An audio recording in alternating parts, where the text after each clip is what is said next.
Basta magpakabait ka ha, at mag-aral ka ng mabuti para sa kinabukasan mo. Sabi ng tiya ni Jasmine na si Gemma. Tumango-tango naman si Jasmine bilang pagsang-ayon rito. Makakaasa po kayo, tita. Gusto ko po maging proud kayo sa akin balang araw. Tugon niya at muling niyakap ang kanyang tiya. Aalis na kasi ito at mangingibang bansa sa bansang Korea. Ang tiyahin niya ang sumusuporta sa pag-aaral niya noong high school pa lamang siya. Lalo at gusto nito na sa pribadong paaralan siya mag-aral. Ngayon na college na siya, ay sa universidad ng kanilang bayan na siya gustong pag-aralin ng kanyang tita. Sobrang blessed niya dahil may tiyahin siyang napakabait. Wala kasi itong asawa kaya sa kanila na lamang itinutuon ng atensyon at pera nito sa pagtatrabaho. Factory worker ang trabaho nito sa ibang bansa. At in-demand yon sa bansang pupuntahan. Muli, ay kumaway ang kanyang tiyahin bago ito pumasok sa loob. Pagkatapos ay hinakbayan siya ng kanyang ina. Ang kanyang ina naman ay nagtatrabaho sa kanilang lugar bilang isang street vendor. Mabuti na lamang at hindi nawalan ng racket ang kanyang ina. Kahit papaano ay may pang-araw-araw silang pera, panggastos para sa kanilang bahay. Si Jasmine ay nag-iisang anak lamang. Nang matapos ang tagpong iyon, ay umuwi na rin sila sa kanilang tahanan. Pagdating nila sa kanila, ay nadaanan nila ang kamag-anak na kapatid ng kanyang nanay at tiya. Tatlo lamang silang magkakapatid. Naiinggit ang mga ito sa kanila dahil mas pabor ang tiyahin niya sa kanila. Hindi na lamang nila ito pinapansin, pero alam niyang pinagkikismisan na sila. Hindi na lang nila iyon pinapansin dahil ayaw nila ng gulo. Mahirap nang magkaroon ng kaaway. Mas magandang mamuhay ng payapa at walang kaaway.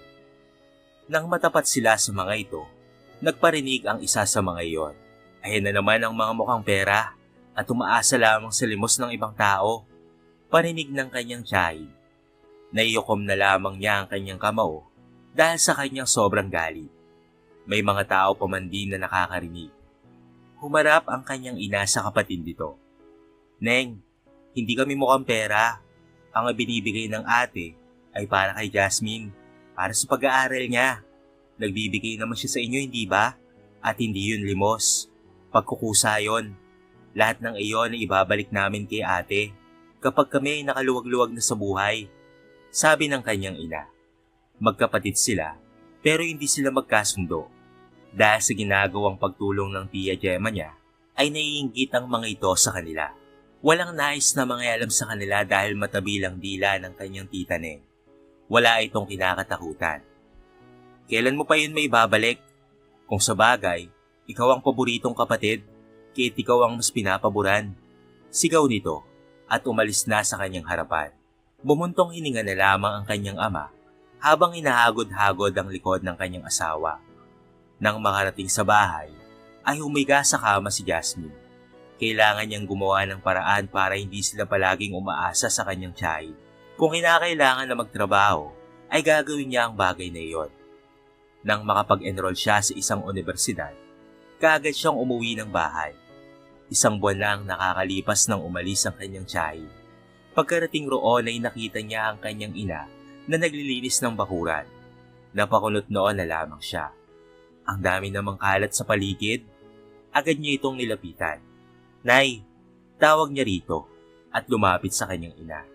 Kaagad naman itong tumigil at nang siya ay makita ay ngumiti ito. O anak, sabi nito sa kanya. Kumunot ang noo niya at tinignan ang mga nagkalat na basura. Anong nangyari dito, Nay? Tanong niya. Hayaan mo na yan, anak. Kaya naman linisin ni nanay ang mga kalat na yan eh. Hindi nito pinansin ang sinabi niya. Si Tita Neng na naman ba ang may gawa nito? Aniya na hindi maiwasan na magkaroon ng inis sa kanyang boses. Huminga ng malalim ang kanyang ina. O anak, pero hayaan mo na. Ayaw ko na magkaroon kayo ng hindi pagkakaunawaan ng iyong tita.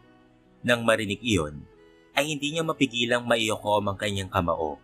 Dahil talagang sumasobra na ang kanyang tita Neng. Ginawa na nitong magkalat dati pa at inulit muli ngayon. Kakausapin ko siya. Paalam niya. At hinawakan ng kanyang ina ang kanyang kamay. Anak, wag na. Magtatalo lamang kayo. Kilala mo naman ang tita Neng mo, hindi ba? Hindi nagpapatalo yun. pakiusap ng kanyang ina. Dahil doon ay huminga siya ng malalim at kinuha ang walis sa kanyang ina. Ako na po ang magwawalis, Nay. Sabi niya at ngumiti. Matapos magpasalamat, ay pumasok na sa loob ng bahay ang kanyang ina.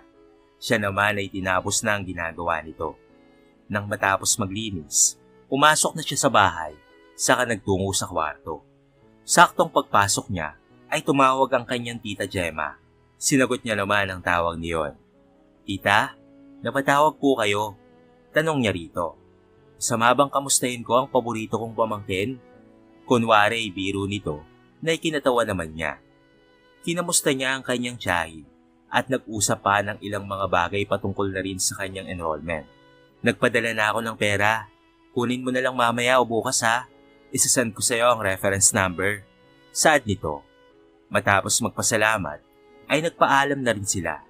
Nagtungo na rin siya ng bayan at kinuha ang padala at naggrocery na rin ang pagkain nila. Nang mapadaan siya sa bahay ng kanyang tita Neng, nakatabi lamang ng kanilang bahay, naroon ito sa labas at nagsasampay. May naburaot ka na naman sa tita mo ano? Nangaasar nitong sabi. Hindi na lamang sana yun papansinin at akmang lalampasan na lamang niya ito nang muling magsalita ito at ikinainis niya. Mukhang pera kayo. Sigaw nito. Humarap siya sa kanyang tita. Pwede pa tita? Iwasan mo ang pagiging inggitera mo. Nagbibigay rin naman sa'yo si tita, hindi ba? At saka, kayo po ba ang naglagay ng basura sa aming harapan? Sunod-sunod niyang tanong. Hindi ako inggitera ah. Parehas lang kaming kapatid ni ate. Bakit kayo ang mas pinapaboran kaysa sa amin? Dahil si ate ay may anak at kami ay wala. Deserve niyo ang basurang yon. Kaya't maglinis kayo. Mga amoy basura kayo. Che! Sigaw nito at tumalikod na sa kapumasok sa loob ng bahay. Bumuntong hininga na lamang siya at nagpatuloy na sa paglalakad. Nang makauwi, ay agad niyang ibinigay sa kanyang ina ang kanyang mga pinamili at kasama na rin doon ang sobrang pera. Pangako niya sa kanyang sarili na kapag nakapagtapos siya ng pag-aaral, ay susuklian niya ang mga ginawa ng kanyang tiyahin sa kanya para walang masabi ang ibang tao sa kanila. Dumating ang araw ng pasukan at talagang ganadong-ganado sa pag-aaral si Jasmine. Nag-aral siyang mabuti para magkaroon ng mataas na grado at matuwa ang kanyang magulang. Nagsikap siyang mabuti at nagsunog ng kilay. Isang buwan ang lumipas at napansin niya na hindi na tumatawag ang kanyang tiyahin kung may ipinadala na ba itong pera sa kanila. Ipinagsawalang bahala na lamang niya iyon dahil baka abala lamang ang kanyang tiyahin sa trabaho nito. Hindi naman siya makapag-load para tawagan ito dahil kinapos na rin sila at kailangan nilang magtipid. Makalipas pa ang 2 linggo, wala na talagang paramdam pa ang kanyang tiyahin. Nasa bakuran siya ng umagang iyon nang makitang may humintong tricycle sa bahay ng tita Neng niya. Nang makababa ang tita Neng niya sa tricycle, kinuha nito sa loob ang kahon-kahong grocery. Labis naman siyang nagtaka dahil hindi naman ganoon mag-grocery ang tita niya. Napatingin ito sa gawin niya at ito ay ngumiti. Naisip na lamang niya na baka pinadalhan na ng pera ang tita niya. Pero bakit sila ay hindi? Kasi kapag meron ng mga ito, ay meron rin naman sila. Hindi naman sa umaasa sila, pero nagtataka lamang siya. Hindi na lamang niya binigyan niyon ng pansin at pumasok na lamang sa loob ng bahay at inasikaso ang kanyang sarili para sa pagpasok. 2 buwan na ang lumipas at hindi pa rin nagpaparamdam ang kanyang tiyahin. Kaya naman hindi na siya nag-atubili at siya nga ay nag-load na. Dahil ang kanyang magulang ay nag-aalala na rin kung bakit walang paramdam ito. Iniisip niya kung baka may problema ang tita niya o baka naman siniraan sila ng tita Neng niya sa kanyang tita Gemma. Kaya lumamig ang pakikitungo nito sa kanila. Agad niyang tinawagan ang kanyang tiyahin. Ilang ring lang rin ay sinagot naman na nito. Tita, magandang hapon po. Bati niya rito sa kabilang linya. Magandang hapon rin, iha. Nanikip ang dibdib niya sa tamlay ng boses nito. Tita, meron po bang problema? 2 buwan na po kasi kayong hindi nagpapadala. Hindi naman sa nire-remind namin yung padala nyo. Pero nagtataka lang po rin ako dahil hindi po kayo nagpaparamdam sa amin. May nagawa po ba kaming hindi maganda? Tanong niya.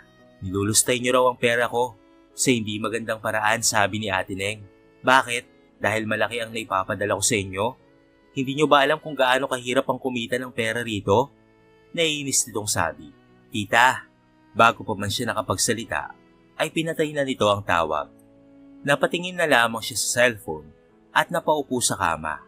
Hindi niya akalain na magkukwento ng hindi mabuti ang kanyang tiyahin laban sa kanila. Bumuntong hininga na lamang siya. Wala siyang choice kung hindi ang sabihin ng totoo sa kanyang mga magulang. Kaya nang magapunan sila at nagharap-harap silang mag-anak, sinabi niya na ang pinag-usapan nila ng kanyang tiyahin. Naluwa na lamang ang kanyang ina dahil roon. Kaagad na pinunasan iyon ng kanyang ama. Hindi ko akalain na ganoon na kalala ang inggit na nararamdaman ni Neng para sa akin at umabot pa sa puntong kailangan niya na akong siraan sa tita Gemma mo. Bakit ganoon, anak? Tanong ng kanyang ina at tuluyan nang napaiyak. Tumayo siya at niyakap niya ang kanyang ina at niyakap rin ito ng kanyang ama. Hindi na tayo hihingi ng tulong kay tita ma. Magsisikap ako at magsisikap tayo para makaahon sa hirap. Papatunayan ko na magtatapos ako sa pag-aaral kahit na walang tulong ni tita. Determinado niyang sabi. Kaya naman habang nag-aaral ay naghanap siya ng trabaho habang pinagsasabay ang kanyang pag-aaral. Kung ano-ano nga ang pinapasok niyang trabaho hanggang sa makaipon siya ng paunti-unti. Balak niyang magtayo ng negosyo. Walang masamang sumubok basta't may pagtsatsaga ka lamang. Kahit papaano ay naitataguyod niya ang pag-aaral, lalo at scholar naman siya. Nakakapagbigay rin siya sa kanyang mga magulang, kahit maliit lamang ang kanyang kinikita. Alam rin kasi ng mga ito ang balak niyang pagpapatayo ng negosyo. Umaga ng mga sandaling iyon, ay kakagising lamang nila. Siya na ang nagpresentang magluto ng agahan, at ang nanay naman niya ay maglilinis ng bakuran. Nang matapos magluto, nagtungo siya sa labas ng bahay dahil nagtataka siya dahil ang tagal na ng nanay niya. At natigilan siya nang makita ang kanyang ina sa labas na nakaupo at ito ay umiiyak. Nakita niya ang mga basura sa kanilang bakuran. Niyakap niya ang kanyang ina at hinagod-hagod ang likuran nito. Sa kaniyaya itong pumasok sa loob ng kanilang bahay. Diyan na po muna kayo, Nay. May pupuntahan lang po ako. Mapagbanta niyang sabi. Hinawakan ng kanyang ina ang kanyang kamay. Anak, hayaan mo na. Tayo na lamang ang magpakumbaba. Pakiusap ng kanyang ina. Hindi, Nay. Kailangan na natin silang sitahin.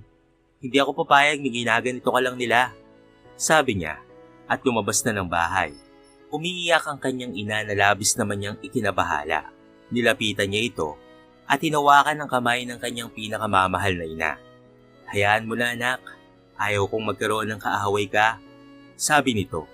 At lumamlam ang mga mata niya at huminga ng malalim. Hindi na po ako pupunta roon. Assurance niya.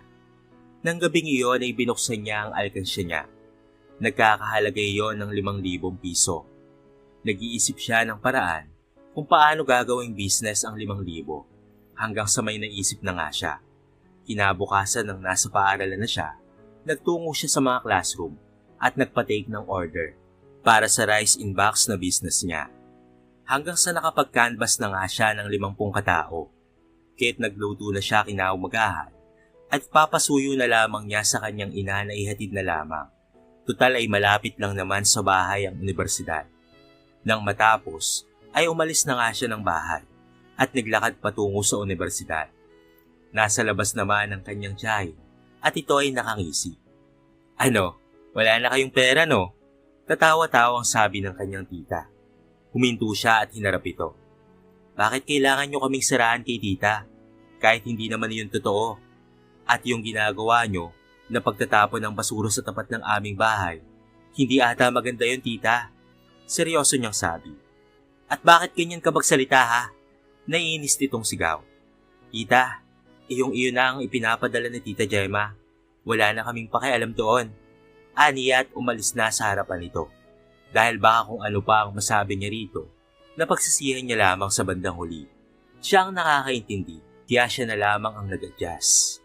Nagpapasalamat siya dahil nagustuhan ng kanyang mga kapwa-estudyante ang mga tinda niya at tumubo siya ng 500. Pinalaki niya ang kanyang puhunan at pati na rin ang pera na kinikita niya hanggang sa kumalat na sa universidad ang kanyang negosyo.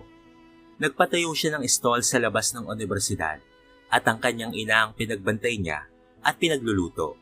Mas dumami pa ang customer nila hanggang sa nagpasya na siyang mag-rent ng store para sa negosyo niya.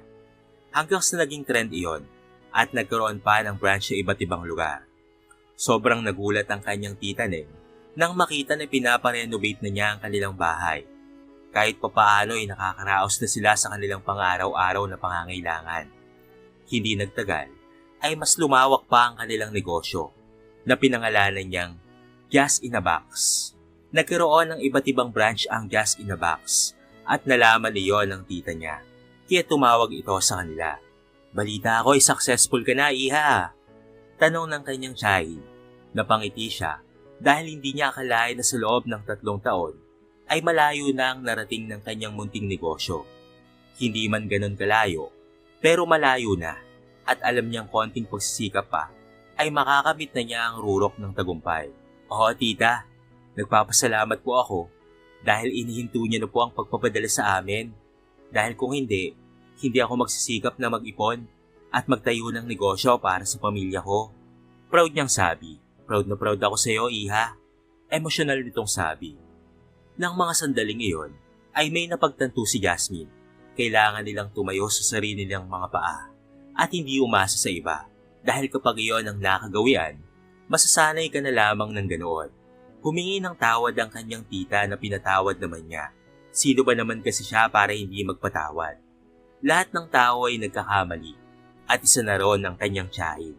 Nalaman nito na hindi pala totoo ang pinagsasabi ng kanyang kapatid na si Neng.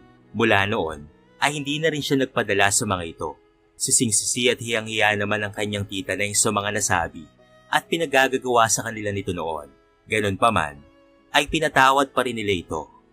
At nangako naman ito na hindi nauulit sa kanyang mga nagawa. Sa kabila ng mga bagay na iyon, ay patuloy na lumalago ang negosyo ni Jasmine. Katuwang niya ang kanyang mga magulang sa negosyo na kanyang sinimulan.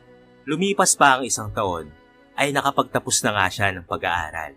Nag-focus na lamang siya sa kanyang negosyo at nag-hire siya ng iba pang mga tauhan para naman siya ay makatulong sa ibang tao. Sa kwentong ito, ay marami tayong mapupulot na aral.